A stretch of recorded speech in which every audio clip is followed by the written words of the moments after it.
Hello everyone, welcome back to Durbanites FPL season 26-27. It's time for game week 2 preview coming to you from Mexico City, host nation of the 2026 World Cup. So, where do we go with game week 2? Game week 1 2 up quite a few surprises.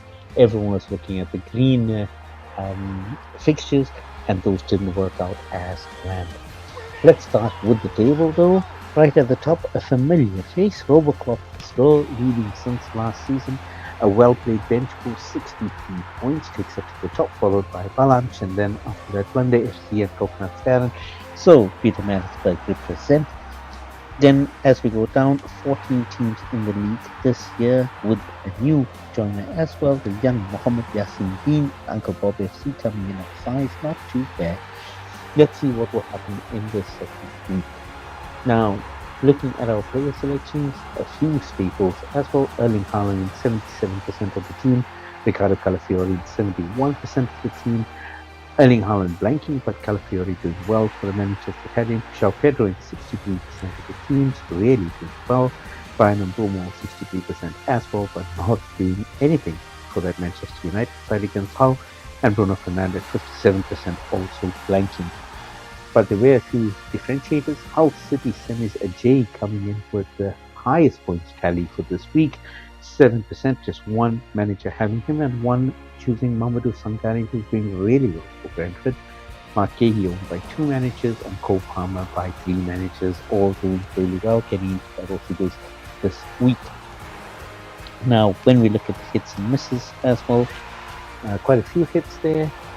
Stonewalls for Suad, Baki Yassin on his first crack at the FPL, and sacks, and then Iron Walls for my bhai, Mohamed Sadiq and Diggy doing really well, and just one super striker for Atar Rahman. Smart play through captain João Pedro. Misses for Hassan Ahmed coming in with a hot bench, 20 points on the first week, unlucky completely. Finds himself down at the bottom, 20 points would have really helped. Now, looking at the best possible selection over those teams, Trafford gets the number 1 jersey, putting Pickford on the bench. Then you've got Semia J there getting the captaincy armband, Mark Gahey, Ahia, Calafiori, and Guardiola. Strong back 5.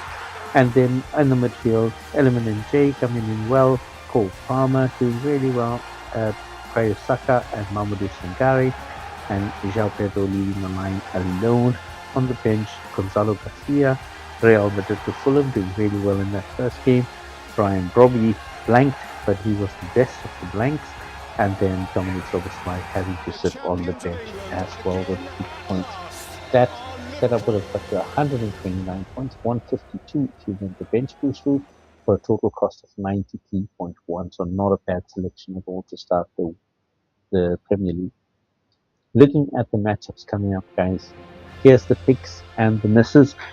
Looking at Chelsea, they've got Brighton before taking on Arsenal and then Hull City, so a good chance for them on form, a chance for them to get some early points. Coventry City doing really poorly against Arsenal, but I mean, it was against Arsenal. Now they've got Hull City coming up. Let's see what happens before they take on Manchester City and then Brighton.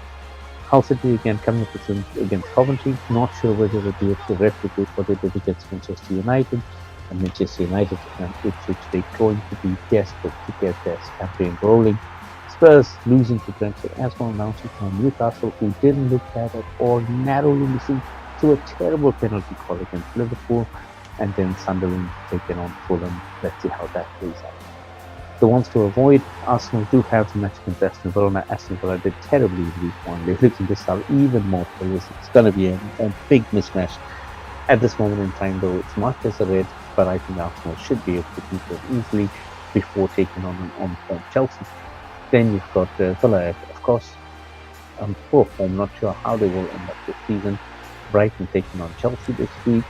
Crystal Palace taking on Manchester City. Ipswich taking on Manchester United and then Liverpool. And then Nottingham Forest taking on Liverpool this week before then going to Villa in week 4. Now, guys, we're focusing on the first 5 game weeks before the international break.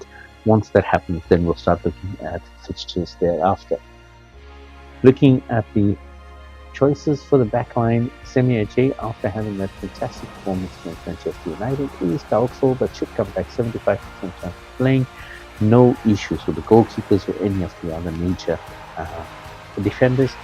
Looking at the picks, Calafiori for Arsenal doing really well, even though it's a tough game, should do well. Semi Ajay, sure, out these whole weeks against United. Coyote and Ajay for Brentford, they did really well against Spurs.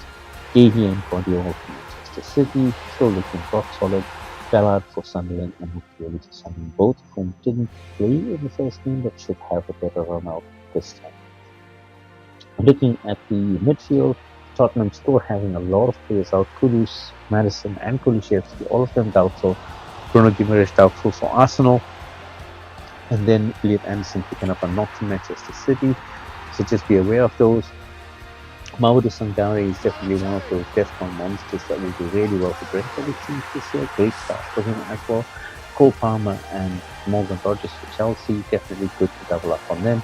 Brian Sherky doing real well for Manchester City. Now that Bernardo Silva's moved on, should be locked in for minutes as well. Cody Gakpo doing well for Liverpool, but now in a transfer speculation to Spurs. I'm not sure how that will affect his minutes. Bruno Fernandes and Haaland and Bruno, again, great fixtures. Time for them to kick in, possibly a good surprise this week. And then finally, guys, looking at the forwards, Jorginho Rutter is doubtful at Brighton, Osula at Newcastle, but he's looking really, really sharp.